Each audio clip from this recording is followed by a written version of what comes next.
Enfin, après tant d'années à le chercher, il est enfin en ma possession. Toutes les personnes qui font de ce monde un enfer, qui détruisent notre planète et anéantissent des vies entières pour leur propre profit. Je vais créer un monde parfait. Je serai la justice qui s'abattra sur les criminels et les puissants. Je serai le dieu de ce nouveau monde. Échafaud, la pandémie est désormais inévitable et tout le monde va mourir. Horoscope maintenant, les Gémeaux vont rencontrer le gel hydroalcoolique de leurs rêves. Oh bah non.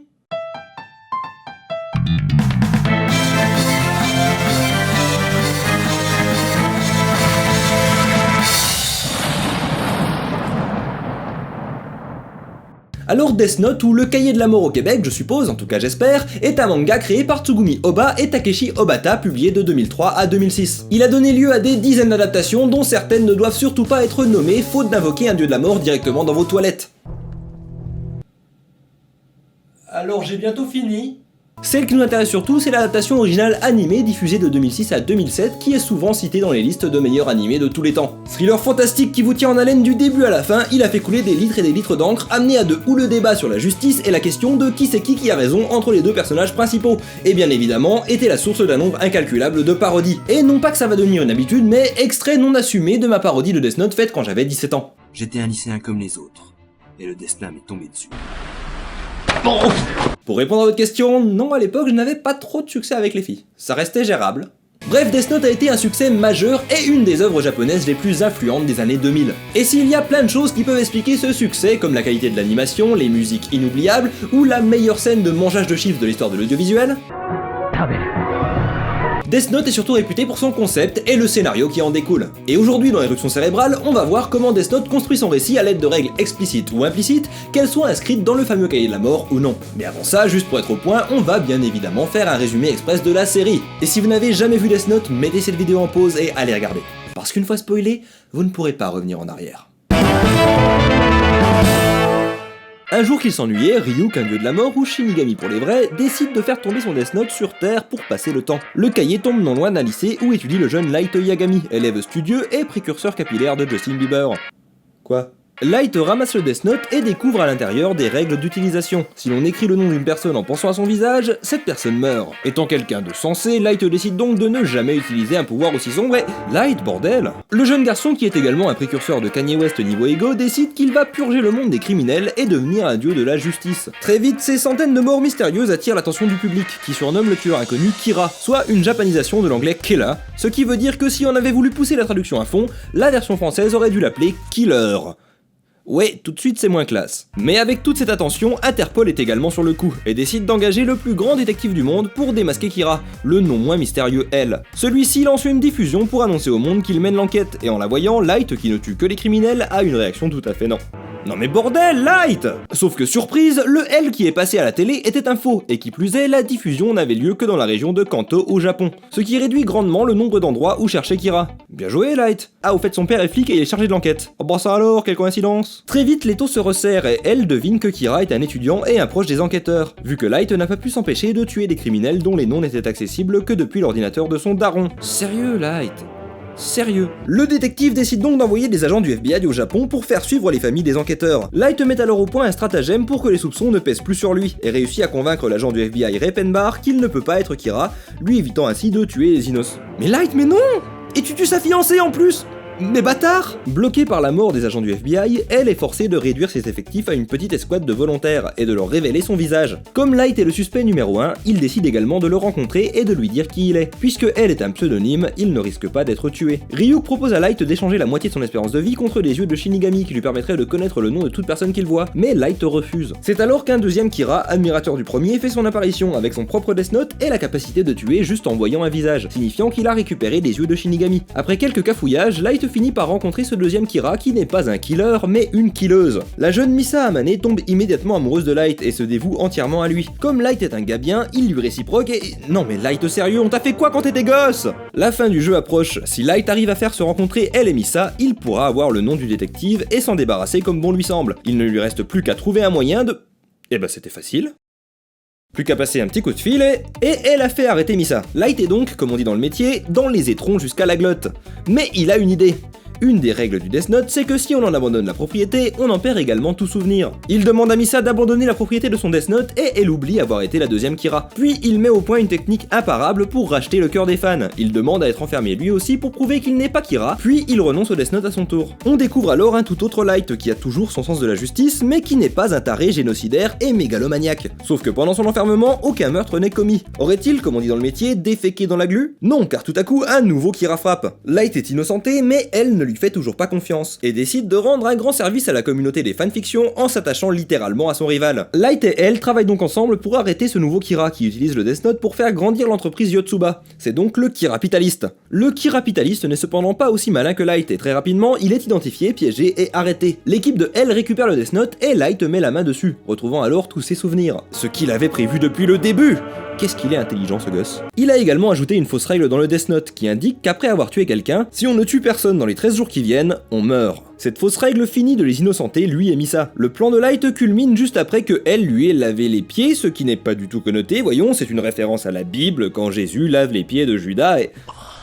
J'ai rien dit. Après que elle décide de tester la fausse règle, ce qui menace de mener à la mort de Misa, Rem, la Shinigami qui a promis qu'elle ferait tout pour empêcher ça, écrit le nom du détective dans son Death Note. Ce qui fait que la moitié du fandom a arrêté le dessin animé après cet épisode. C'est soit ça, soit le numéro musical de Misa. Vainqueur, Light peut désormais régner sur le monde en tant que Kira le Tout-Puissant. Mais de l'autre côté de la planète, dans l'orphelinat où a grandi elle, deux jeunes garçons tout autant dépourvus de sourcils sont prêts à prendre la relève. L'absence de sourcils est sans doute une preuve d'intelligence supérieure. Désolé Rock Lee. Le temps passe et on se retrouve dans le futur de 2012, car le temps continue inexorablement sa course et nous mène sans doute vers la vieillesse et avec certitude à notre mort. 2012 bordel. Bref, Light a repris le titre de L et fait semblant de chercher Kira. Nier, l'un des deux orphelins, travaille avec le FBI et la CIA pour vraiment chercher Kira. Mais dans le futur de 2012, le killer a mis fin à toute guerre dans le monde et a réduit la criminalité à presque zéro, ce qui fait que la majorité des gouvernements le supportent désormais. Avec tout ça, Light prend grave la confiance. Il se dit qu'il va pouvoir se débarrasser de tous ceux qui sont sur sa route et Melo kidnappe sa sœur et la traumatise à vie. Et en allant la sauver, son père est tué. Peut-être qu'avec tout ça, il va remettre en question son arrogance et apprendre de ses erreurs. Mais Light, putain quoi! Il recrute un quatrième Kira, Mikami, qui écrit des noms dans le cahier. Non, vous avez pas compris. Il écrit des noms! La cocaïne! C'est bien. En demandant à Misa d'abandonner son cahier, Light lui fait perdre tout souvenir lié au Death Note. Puis il va séduire une ancienne camarade de classe fan de Kira, qui est en contact direct avec Mikami. Melo kidnappe celle-ci, ce qui commence à devenir une habitude, mais avant que la routine ne s'installe, la camarade de classe tue Melo, puis Light, qui n'a plus besoin d'elle, l'achève l'air de rien. Nier organise une rencontre avec Light qui accepte, persuadé d'avoir anticipé tout son plan. En effet, il a demandé à Mikami d'utiliser un faux Death Note pour que Nier le vole et remplace les pages, s'assurant ensuite qu'il ne court aucun danger. Persuadé de ne rien risquer, Nier laisse Mikami assister à la rencontre et noter les noms de tous les participants, sauf celui de Light car il est le vrai Kira. 40 secondes plus tard, Light annonce victorieusement qu'il a gagné. Et personne ne meurt. En effet, Nier avait anticipé l'idée du faux Death Note, car lorsque Melo avait kidnappé Machine, Mikami s'était trahi et était allé chercher son vrai Death Note. Vrai Death Note que Nier a également fait remplacer par un faux. Toutes les preuves sont réunies pour accuser Light d'être Kira, et ce dernier panique, ce qui est très pitoyable. Ah bah c'est pas faute de t'avoir prévenu, Light. Notre protagoniste avoue alors et tente le moins discrètement du monde de tuer tous les enquêteurs avec un bout de Death Note caché dans sa montre, ce qui se finit aussi bien que vous pouvez l'imaginer. C'est alors que, surprise, Mikami se suicide, créant une diversion dont Light profite pour s'échapper. Il court aussi vite que possible, mais comme Ryuk trouve que c'est plus aussi bien depuis que elle est mort, il décide de mettre fin à l'animé en entrant le nom de Kira dans son Death Note, comme il l'avait promis dans le premier épisode. Fin. Ah, et Misa se suicide. Pour info. Il y a eu des suites à cette histoire, notamment des chapitres one-shot du manga, mais ce n'est pas ce qui nous intéresse aujourd'hui, même si je vous conseille fortement d'aller lire le dernier en date. Toujours est-il que Death Note est une série qui sait utiliser les règles pour construire son récit, que ce soit celle inscrite dans le Death Note, ou celle qui se crée d'elle-même à partir du contexte ou des relations entre les personnages. On va donc étudier tout ça pour voir comment Death Note utilise les règles internes de son récit pour développer une intrigue à la fois prenante et satisfaisante. Bien évidemment, les règles inscrites dans le Death Note sont au cœur de l'histoire, au point qu'elles sont affichées à la moitié de chaque épisode pour bien être sûr qu'on ne va pas les rater. Comme les règles d'un jeu, elles sont clairement établies et posent le cadre dans lequel le récit va évoluer. Déjà, à partir de la toute première règle qui nous dit que quiconque voit son nom écrit dans le Death Note mourra, on sait dans quoi on va s'embarquer. Elles sont les mécaniques qui permettent à Light d'agir en tant que Kira, lui donnant à la fois des pouvoirs et des limites. Il ne peut pas tuer quelqu'un sans connaître son nom et son visage, il ne peut pas également causer la mort d'une tierce personne via une de ses victimes, ni forcer les gens à réaliser des actions physiquement impossibles ou à révéler des informations qu'ils ne possèdent n'accède pas. En établissant dès le départ ces règles et en les présentant clairement au public, on lui permet de participer au jeu en quelque sorte. Si on connaît les pouvoirs et les limites du Death Note, on peut essayer de deviner comment Light va s'y prendre pour faire avancer ses plans. Et lorsqu'on nous présente ces différents stratagèmes, on comprend comment ils fonctionnent puisqu'elles se basent sur ces règles préétablies que l'on connaît. Mais ça c'est vraiment la base de ce qui fait l'intérêt de l'animé. Parce qu'avant tout, Death Note est un thriller criminel. Un genre dans lequel on suit l'affrontement entre un criminel qui essaye de ne pas se faire prendre et un détective qui est son égal et qui essaye de l'attraper. Et c'est à partir de là que ça devient intéressant. En effet, elle n'est pas au courant de l'existence du Death Note et n'a aucun moyen de lire ses règles. Il doit donc deviner, à l'aide des éléments à sa disposition, comment Kira procède pour tuer, et ainsi mettre au point un plan pour le démasquer et l'arrêter. Si très rapidement il devine que Kira a besoin d'un nom et d'un visage, et que c'est un étudiant basé dans la région du Kanto au Japon,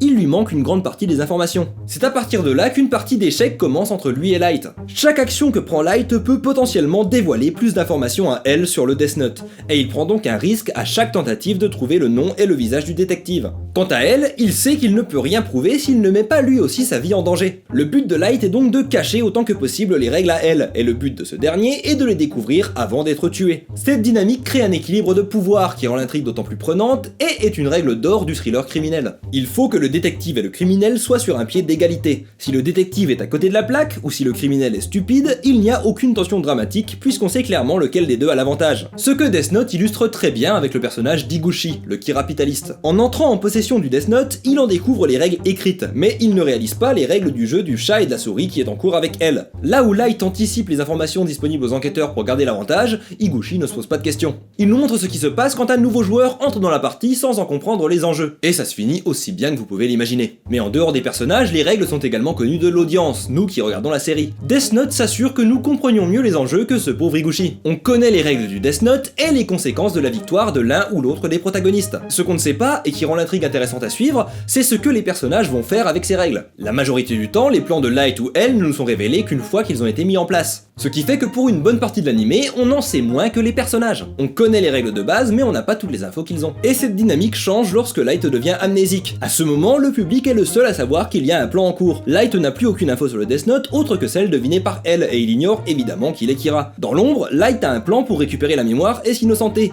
plan qu'on ne découvre qu'à la toute fin de cet arc. On observe l'histoire en sachant que Light est en train d'enquêter contre lui-même sans le savoir. Quand elle obtient le Death Note, il découvre la fausse règle qui dit qu'après utilisation du cahier, il faut tuer au moins tous les 13 jours faute de mourir. À ce moment, le public sait que cette règle est fausse et se retrouve complice du Light qu'il a ajouté. Ironiquement, quand elle décide de tester cette règle, on a conscience que s'il prouve qu'elle est fausse, Light a perdu, puisque cette fausse règle l'innocentait. La tension de l'intrigue à ce moment-là découle des connaissances que le public a des règles du Death Note. Mais au-delà des règles du Death Note qui sont explicites, il existe autant de règles implicites qui sont cruciales au développement de l'intrigue et qui mènent aux moments les plus poignants de l'animé. Tout d'abord, parmi les règles implicites, il y a bien évidemment celle du duel entre Light et elle. Bien que ce ne soit pas écrit dans le Death Note, si Light est démasqué, il sera arrêté et exécuté par la justice japonaise. À partir du moment où une enquête est lancée contre Kira, Light joue littéralement sa vie. Petite nuance, Ryuk l'informe que s'il est capturé, il n'attendra pas son procès et le tuera immédiatement pour récupérer son Death Note. Il n'a donc aucune chance de s'échapper. Cette première règle implicite pose le fond dramatique de l'histoire. On connaît les conséquences d'un échec pour Light, il mourra. Et comme tout bon thriller criminel, l'égalité entre le détective et le criminel est respectée. En effet, si Light découvre l'identité de elle, il le tuera. Ainsi, les deux personnages jouent selon les mêmes risques. C'est un match à mort et perdre la partie signifie également perdre la vie. Avec cette toile de fond, il est facile d'être accroché par le récit puisqu'on sait qu'il ne se terminera qu'une fois l'un des deux protagonistes mort. Ce qui est intéressant, c'est que malgré sa victoire contre elle, Light ne gagne pas à la fin puisqu'il est vaincu par Nier et Melo,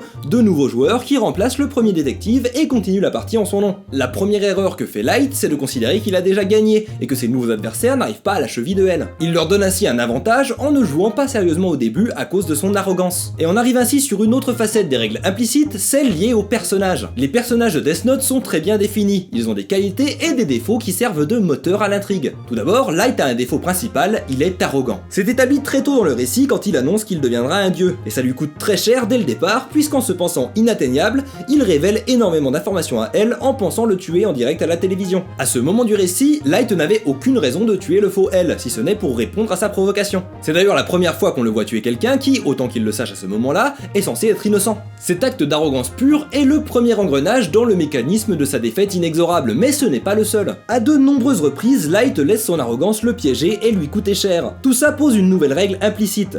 L'arrogance de Light peut causer sa perte. Et arrivé à la fin du récit, c'est effectivement son arrogance qui le mène à sous-estimer son adversaire et à se condamner lui-même. Et c'est un trait qu'on retrouve même chez le Light amnésique, et qui nous mène à une parfaite illustration de la dynamique entre elle et lui. Quand elle l'accuse, Light le frappe de toutes ses forces, oubliant qu'ils sont attachés l'un à l'autre, ce qui fait qu'il est entraîné dans la chute qu'il a provoquée. Death Note et le symbolisme, c'est toute une histoire d'amour. De l'autre côté, le défaut de elle, c'est son obsession pour attraper Kira coûte que coûte. Elle est obsédée par le jeu, il est prêt à tout, même à commettre des actes criminels pour l'arrêter, au point que lors de l'arc du Kirapitaliste, il refuse de l'arrêter avant d'avoir découvert comment il tuait les gens. Il est également prêt à mettre sa vie en jeu, ce qui se voit notamment quand il décide qu'il va tester lui-même la règle des 13 jours, quitte à en mourir. Et dans les faits, c'est cette obsession qui l'empêche de gagner à la fin. En traitant Light comme son égal, un adversaire à sa hauteur, il en oublie à qui il a affaire, au point que dans ses derniers épisodes, il le traite comme un ami. En se focalisant trop sur le jeu, il oublie que son adversaire veut le voir mort. Il se concentre tellement sur la partie qu'il en oublie la finalité, et donc les conséquences. C'est d'ailleurs sans doute un choc pour lui de voir Light sourire alors qu'il est en train de mourir. Mais c'est une règle importante pour le récit.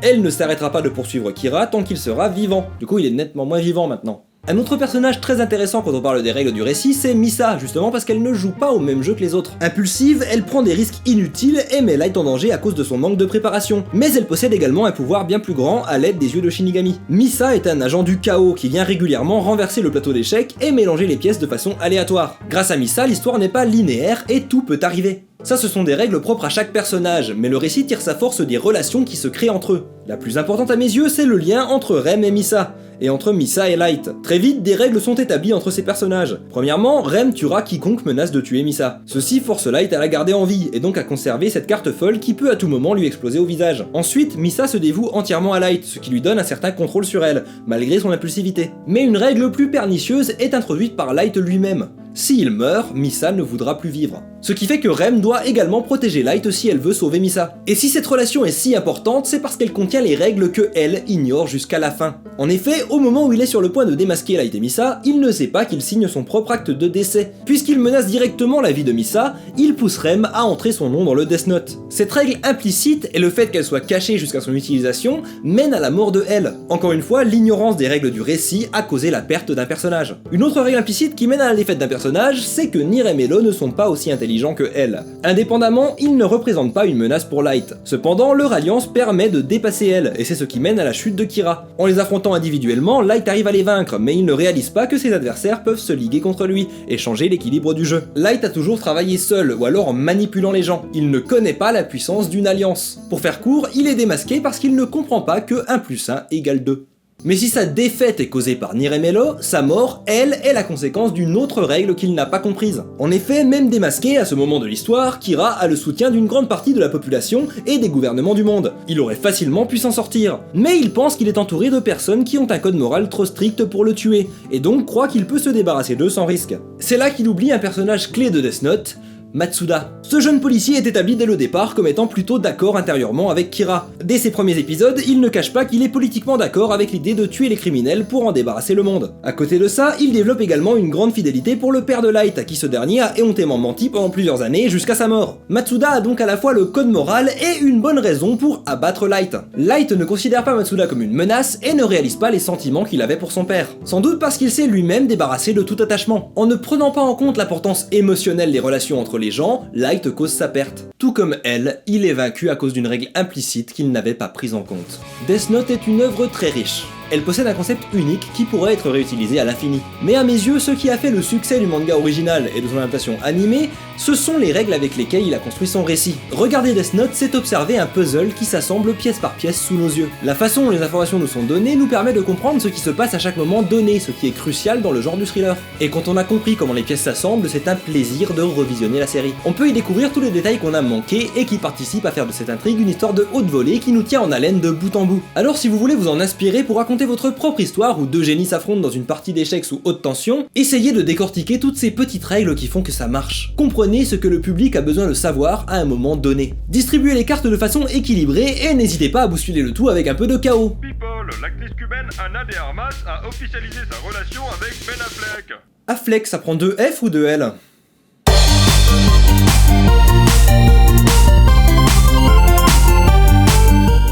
Et ce sera tout pour aujourd'hui, j'espère que cette vidéo vous a plu. Je vous invite à regarder ce petit fanart envoyé sur mon Discord avant de vous abonner. Et je ne doute pas que vous êtes également de grands détectives et que vous avez réalisé que je n'avais plus de barbe.